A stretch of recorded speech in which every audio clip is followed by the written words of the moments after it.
telling people that they're going to be raptured out of here before the Antichrist shows up or before the mark of the beast is implemented. Jesus said that. The deception is going to be so convincing in the book of Revelation how they could monitor every human being on the earth, because that's what they would have to do to implement the mark of the beast. You can't buy or sell unless you have the mark. Right. Everybody's monitored all the time. But it sounds like, from your perspective, we're getting pretty close. You're going to be able to merge with the machine. When you read about taking the mark of the beast, our cell phones, the technology we hold in our hands is going into our brains. We are living right now in what technologists and futurists call the hybrid age. There's the Antichrist, who's an actual person that is going to be the famous Mr. 666. Then there are those who are false prophets and teachers. They are antichrists, plural.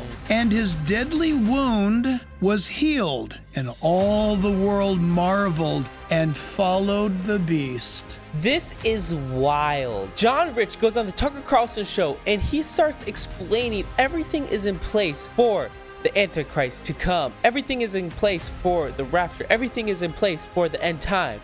And it's absolutely going to blow Tucker Carlson away. And then we go even deeper. Timothy Alberino explaining the merging of man with AI. And I think that plays a crucial role possibly with the end times situations. And then we go to Jack Hibbs explaining the coming Antichrist sign. So this is crazy stuff, guys.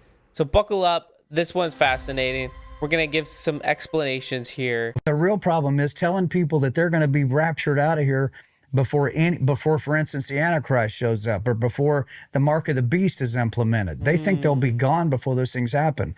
Well, that's not true. They won't be gone before it happens. So what danger does that put them in? That means if they're alive on the earth when the mark of the beast is implemented, and when the Antichrist shows up and makes himself known and they're still here, they're not going to think that's the Antichrist, and they're not going to think that's the mark of the beast. And I believe that's part of the great deception that is talked about in the New Testament. He says, be as wise as serpents.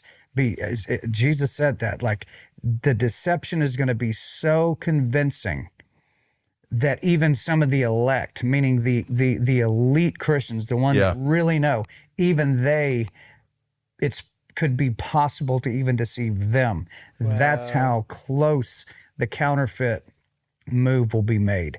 It is going to be something else. And if you have been believing wrong information and believing a spin narrative that's put on the end times, you were in harm's way at that point. Yeah, that's interesting. Why do you think, what was the purpose of this deception? Like this what you call false theology? Well, what it did is they figured out that if they would preach in a way that didn't make people uncomfortable, and it actually was twofold: make them not feel uncomfortable about it, they would come back to church the following week. Yeah, and the church would get bigger. Marketing scheme. Yeah, and the other side of it, which actually I think had a positive effect, was they would say the rapture could happen before this church service is over, so you better give your life to Jesus right now. Because this time tomorrow, it could happen. Well, that created a sense of immediacy for people like, well, I don't want to get left behind. I don't want to get left behind. And they would go down and they would get saved. They'd give their life to Jesus. That's great. Right? So that was a positive result of it. But that you're talking about hundreds of years now. We're in 2025. We've got AI about to show up. You know, you wonder how my dad, who's been preaching since he was 19 years old, said, we never could understand how in the book of Revelation, how they could monitor every human being on the earth, because that's what they would have to do to implement the mark of the beast. You can't buy or sell unless you have the mark. Right. When he goes, we just couldn't understand how that even be, how would you implement that? And then he goes, well, of course, now, I mean, everybody's monitored all the time, and that's not even a question.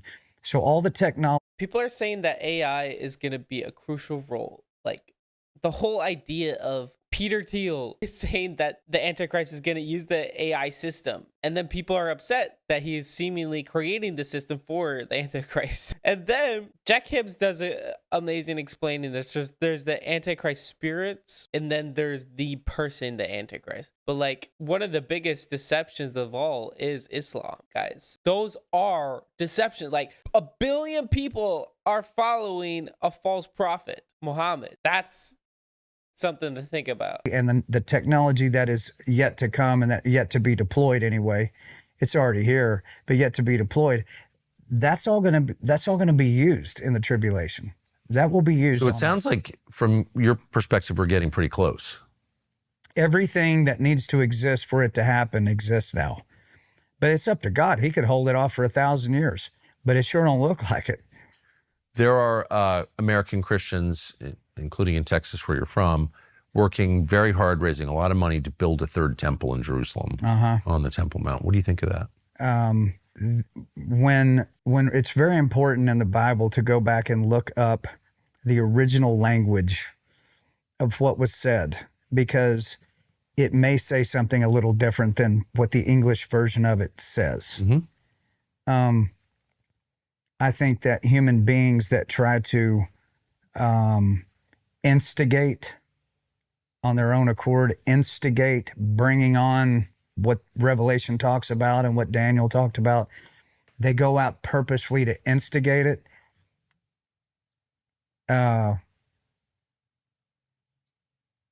Really hits me in a wrong way. Because they're not God. They don't get to decide. They're not God. They don't get to decide what happens. They just don't.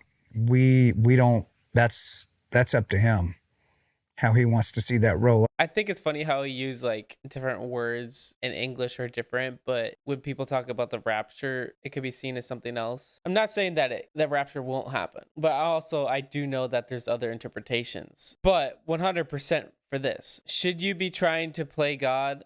I mean, a lot of people out there are trying to spread the gospel to every nation because they think that's what's going to make Christ return. Like, that's a good thing, like spreading the gospel, because that's our commandment. But I don't know about building the third temple. I don't know if that's the best move. And so I find it strange that human beings think that they can usurp God's planning and his authority and his timeline.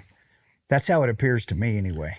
So when people say we're going to bring about the end of history, the end of time by doing this, We're going to force Jesus to come back when we want him to come back. You're not on board with that. No, I'm not. No, you don't force Jesus Christ to do anything. So now we go to Glenn Beck talking with Timothy Alberino about the merging of AI and machines and how this could play a role. Just like John Rich said that everything seems to be in place, how AI can monitor everything. What in the world is going on? So here is a fascinating take. Let's get into it. Age of spiritual machines. You will understand that these people who do not believe in the soul or God or anything else have created something. And as Kurzweil has told me himself, you'll be able to soon merge with the machine. This was him 2010 maybe telling me this. Wow. You're going to be able to merge with the machine.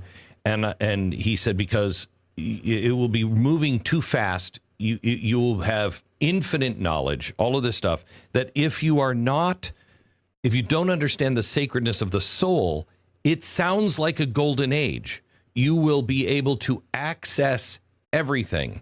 And then he starts in with, and you won't have to carry a wallet because everything will be stored, and what you implant in you will become part of you, and you'll think differently, and you will be able to hive mind. And that's not being a human. And I said, Ray, what if you want to remain human? And he said, why would you? And he said, because, I kind of like the original model. And he told me, well, then you will have to be isolated because you'll be a problem for everybody else. So, but he said, everybody's going to want to do this. And I think a lot of people will want to do this. But I come back to where you're driving, that, when you read about taking the mark of the beast. 100%. That sounds so much like the mark of the beast. And I know so many people have so many speculations, like, this is how it's going to be.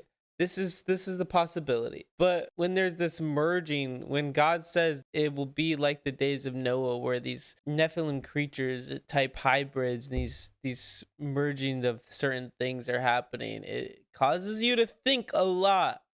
Like, what if? Because the world is changing. The world is becoming something totally different than what we used to think because of technology. I don't know. What do you guys think? There is no salvation for you. Once you take it, it's That's over. crazy. You can't untake it. You can't be redeemed at all. It's the same with this. Once you become transhuman, you can't undo that. And right. you've lost your right to salvation. And so you cannot be saved.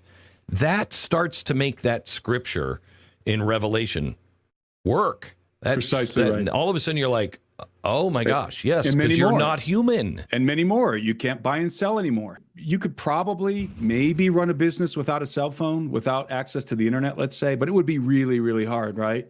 So that technology that we have in our hands, that, you know, our cell phones, the technology we hold in our hands is going into our brains very soon. It is going into the cerebral cortex. And rather than surfing the internet with our thumbs, we're going to be surfing the internet with this accomplice, artificial intelligence, through the speed of thought. We will be interacting with the compendium of human knowledge at the speed of thought. That is wild. With Neuralink, whenever that's a possibility, they are putting chips in your brain already. That's insane. It's literally crazy. But is that the mark of the beast? I don't think so. Not completely. I would not do that. It would freak me out. I would not do it because I would be very careful. As soon as this technology, as soon as we merge with the machines and also with artificial intelligence. So how are you, if you just want to be an old-fashioned, homegrown, organic human being who's going to try and compete in that environment? Think about young people going to university and they decide, you know what, I don't want to upgrade. I don't want the upgrades. I don't want the enhancements. I don't want to put the technology into my biology. I don't want to, I don't want the chip in my cerebral cortex. How is that person going to compete with all of the transhuman, with all of the transhuman students who are accessing the compendium of human information at the speed of thought? It would be as if you are walking into a room and there's one person there that has an IQ of 20. Precisely right. They can't function. I can't have a conversation with you. I can't do anything. That's right. Because you have an IQ of 20. And that was Ray's point. Nobody wants that. Everybody wants it. And the way it's described and what you're seeing on the horizon, it is going to be described as a golden age. It is. That's insane. It is. And you know what's happening here is we're going full circle back to the beginning, because our story begins in the Garden of Eden. And the temptation of the serpent was, if you eat of this fruit, surely you will not die. You will become like the gods. You will become like the gods. So it's the same temptation. And what's happening here is we are succumbing to a Faustian bargain. We are about to sell our birthright for a bowl of stew. For the advances and the advantages of posthumanism, of transhumanism, the enhancements, we are going to give away the most precious thing that we have, which is our humanity. Wow. Whoo, that's crazy. So that brings up a whole nother point, which I find so crazy. I know a lot of people were getting upset at Joe Rogan when I posted a video yesterday about Joe Rogan saying that AI is like them creating a god. And people are upset, just saying can't be made. God is eternal. He is the beginning and the end. He's everything. 100% I agree with the comments. But there's so many people all the time that are trying to create God. They think that they can reach godlike status. Just like in the Old Testament, they're constantly building statues to worship instead of worshiping the creator. It's no different. Now people are trying to become like God. Satan, the biggest lie, the biggest deception of all time is Satan wanting to become like God. And then the serpent telling Eve, you can become like God. That's everyone's dream. For whatever reason, the downfall of mankind, of humanity, is pride. And that's why, and you can see the slow march. You can see the cunning of the serpent, how the ground has been laid for this eventuality, that the human being has been degraded. It started with Darwin, and then it progressed from there. The gradual erosion of human worth and not like not worth as an individual, but worth as a species. If you just if you're just the product of evolution, if you're just the cousin of a monkey, then there are no guardrails. There are no guardrails. Yeah. Who cares? It doesn't mean anything to be a human being, and there's no reason whatsoever to preserve our humanity. Wow. This is where the gospel of Christ is so important, especially for Christians to anchor themselves in the gospel of Christ. Because as I said, Jesus is a kinsman redeemer who became a man to redeem mankind. And so I'm stressing whenever I get the opportunity to talk to young people that you need to understand the worth of your humanity. The worth of your humanity, and don't be beguiled into exchanging it, into selling your birthright for a bowl of stew, for life extension.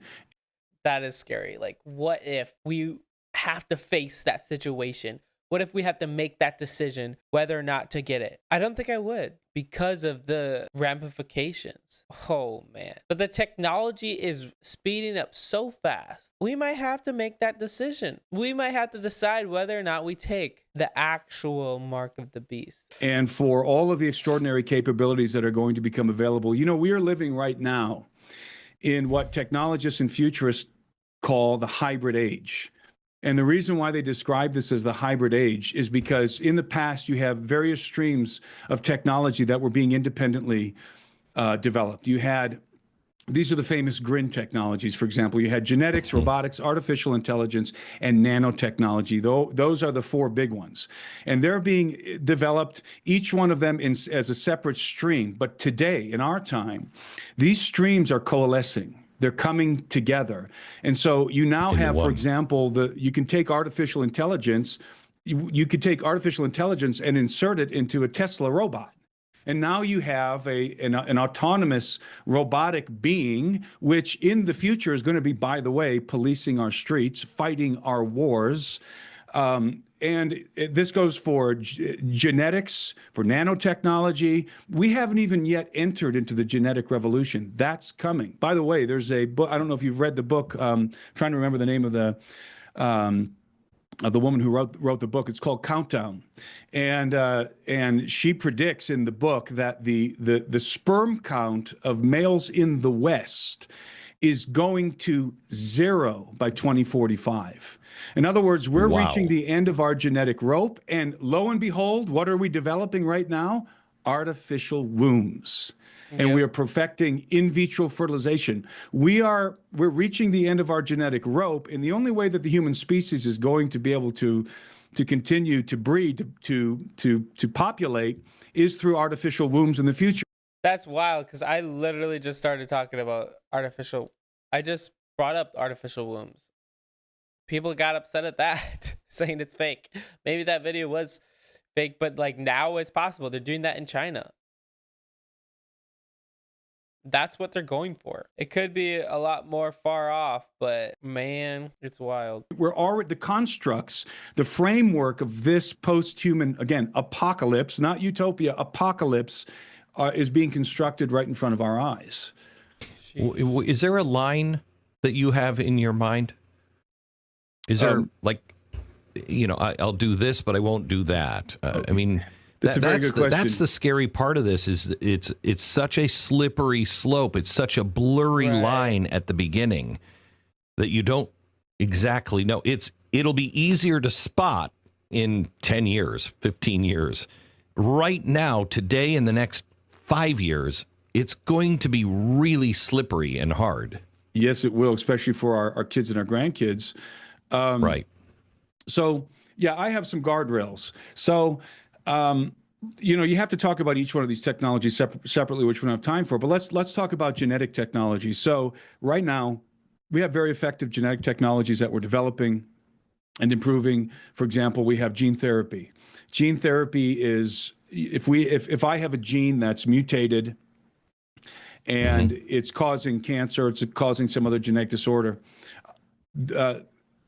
you can take that same gene from another human genome, and that's the key, from another human genome that has the correct code that's not mutated, and you can take it and splice it into my genome and correct the code, right? That's human to human genetic modification. I've got no problem with that because it's human to human. We're not altering the genetic matrix of the human species that God designed. But once we start going beyond that, once we start doing one of two things, creating new sequences or integrating sequences from other kinds of creatures, then we're crossing that species barrier. We are now entering into cross-species genetics, which, by the way, is explicitly prohibited in the Bible. So cross-species genetics, this was one of the great sins of the Watchers, by the way. They engaged in miscegenation, the mixing of species.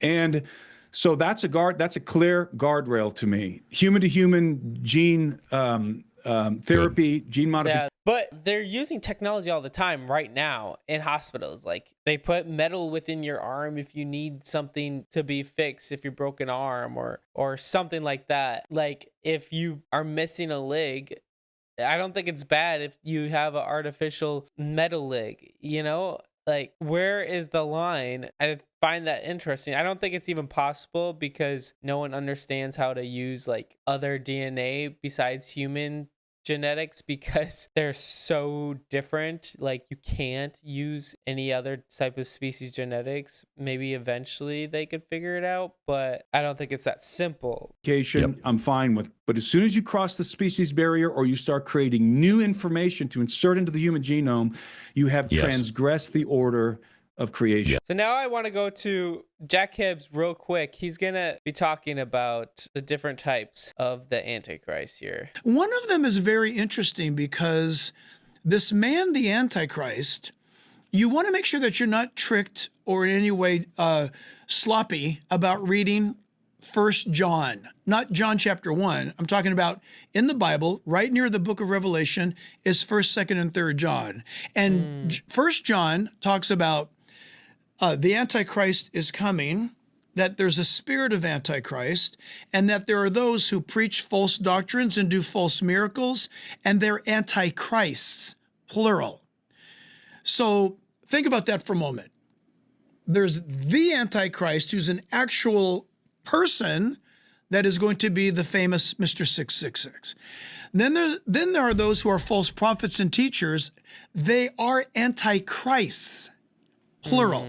Wow. And then all of that operates in the atmosphere of the spirit of Antichrist. Make sure you understand that. Yeah. Again, you can check that in more detail in 1 John. That said, let's go to Revelation chapter 13. Revelation chapter 13. Give you time to turn there. If not, you can catch up. Verse 1.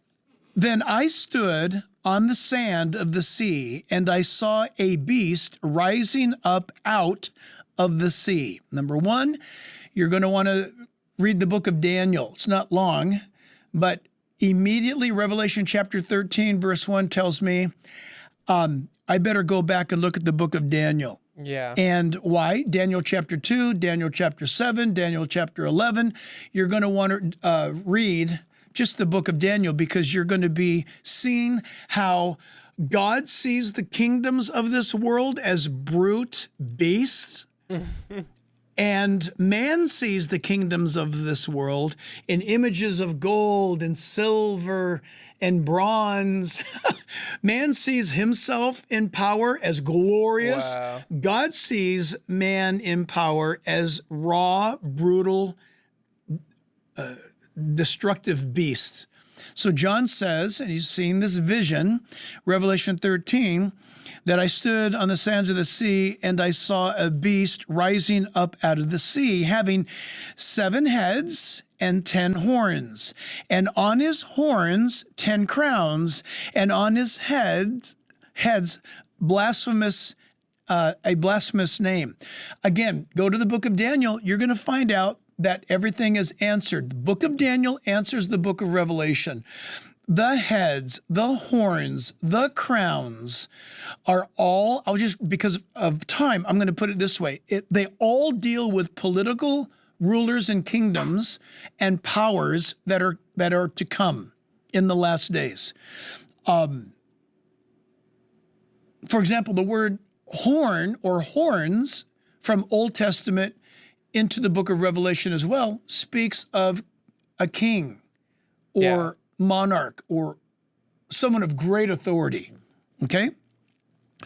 Verse 2. Now the beast which I saw was like a leopard, and his feet were like the feet of a bear, and his mouth like the mouth of a lion.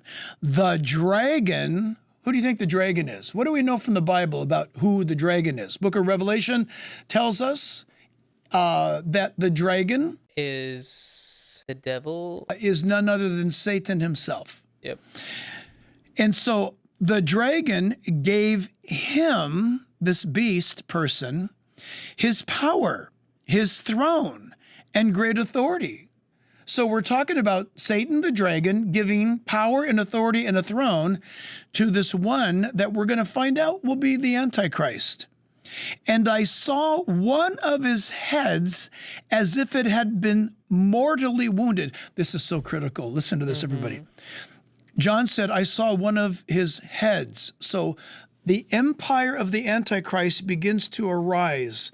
The Antichrist will preside over this system. The dragon will give him the powers. All of this in operation is the spirit of the Antichrist. And those that are working with him are antichrists in their actions, doctrines, and by the spirit that leads them. I think there's so many antichrist spirits out there, like in religions and false prophets, because just think about it, like literally Islam, Mormonism, like all of these other religions that come in and disguise from an angel of light. Come from an angel of light. They all have this message saying that they have been revealed a new message from God, but really contradicts everything that the Bible says. What do you think? That's just more literally the Antichrist. But I do think that it is still a person. And it's all about bringing about, elevating up into position in politics, the Mr. Antichrist. And watch how this gets incredibly fascinating. It says that I saw one of his heads as if it had been mortally wounded. What do we know about that? We know, mark it down if you would, for again, I'm so sorry, but I'm going to let you be the Bible student. I'll be the stimulator and you be the student. You're going to want to go look at Zechariah chapter 11, verse 17 specifically, to find out more about the Antichrist is going to receive a wound. There might be an assassination attempt on his life at some point in time that catapults him into stardom, by the way. And notice that the Bible is so specific. It says he received a wound in his head as if it were mortal. Wow. As if it were mortal. What does that mean? It means it's not mortal. It means it looks mortal. It sure came across as being mortal. When we saw it happen on the TV, oh my gosh, that was mortal. Well, the Bible is telling the people. Well, people are going to be thinking that person was dead, or he gets raised back to life. Of the future, that this mortal, what appears to be a mortal head wound to this Antichrist is very important. It's very important to the future world of the Antichrist during those 7 years that are yet to come. Listen to this. And his deadly wound, hear the word deadly, was healed, and all the world marveled and followed the beast. So pause right there. I think it was Bill Maher who said, I may be off, but it was one of the progressive lefties when Trump That's crazy. When Trump was wounded. Yeah, Trump was someone tried to assassinate Trump and he got hit in the head and the ear. That's crazy. One of those political pundits said he just won the election. Right. You remember hearing that? Mm-hmm. He just won the election. I think everyone knew that. Why did he say that? Because all of a sudden people saw something in this man. Oh man, he's willing to take a bullet what he believes in. Hey, look at Charlie Kirk. You want to know why people are responding to Charlie Kirk's assassination because Charlie Kirk died for what he believed in. And that's attractive. Well, yeah. And the whole world's responding. Think about that. This man, the Antichrist, when he is a survivor of what looked like a mortal, fatal wound, the world is going to marvel at this guy. What a dude. Whoa. Oh my gosh. He's got if he got shot like that, then I have to support him. Mm-hmm. The world's going to wonder and be marveling at that. Verse 4, so they worshiped the dragon, Satan, who gave authority to the beast, and they worshiped the beast, saying, who is like the beast? Who is able to make war with him? And he was given a great mouth, speaking great things, and blasphemies. He was given authority to continue. I love it. Are you ready for this? What does it say? 42 months. Oh my gosh. Listen, 42 months. People, please, please, please. Don't believe me when I tell you. Take the Bible literally when it says it's literal, and when it says it's typological, it will tell you. Typology, illustration, as if he had a mortal wound. He's going to look like he's dead, but he's not dead. Okay? When the Bible says right here that he's going to continue for 42 months, are you kidding me? Is the Bible that perfect? Absolutely. By the way, 42 months in the Bible, all biblical time is based upon what's known as a hexa, H-E-X-A, hexadecimal system. A hexadecimal system is Babylonian, and we use it to this day. And you're gonna get it in a moment. All dates, all times, all years in the Bible, from Genesis to Revelation, hexadecimal calendar system, which is a 360-day year. The Bible knows nothing about a 365-day year.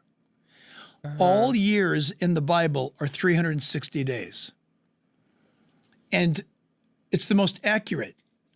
The compass on your handheld compass or on your flight panel or on your sailboat, is it 365 degrees or 360 degrees? 360. 360 is the number. 42 months based upon a 360-day year, which means it's 1,260 days. That's critical when it comes to the book of Revelation. 1,260 days is the middle of the tribulation period, or 42 months. We're living in a new technology time. Like, I think about COVID as a time that completely changed the world.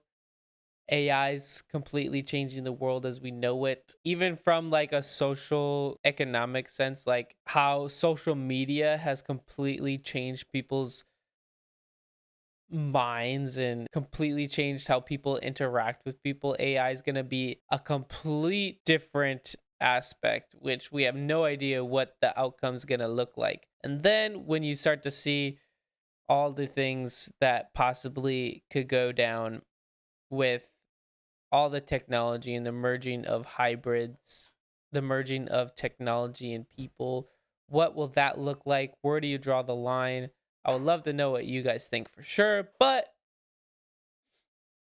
at the end of the day, we got to keep on seeking Jesus. We got to keep on being a light for him in the darkness, not being so bogged down and hiding in our rooms because of, I don't know, the things, the world is going crazy. No, we got to be a light for Jesus. And very fascinating stuff. So I'd love to know what you guys think in the comments below.